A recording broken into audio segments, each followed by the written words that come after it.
السلام علیکم ورحمۃ اللہ وبرکاتہ۔ بسم اللہ الرحمن الرحیم۔ آگ میں جھلسنے والے پر یہ دعا پڑھیں۔ سنن نسائی حدیث نمبر 1024۔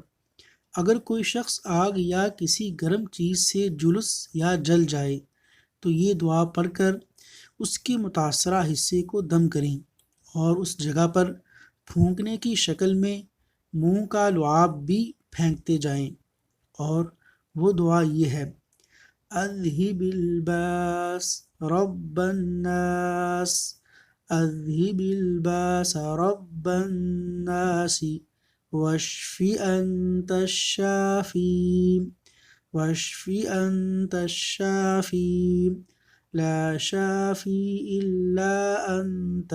ترجمہ: اے لوگوں کے پروردگار، اس کی تکلیف دور کر دے، اسے شفا بخش دے، تو شفا بخشنے والا ہے اور تیرے سوا کوئی شافی نہیں۔ اللہ تعالی ہمیں تمام آفات سے محفوظ رکھے، آمین۔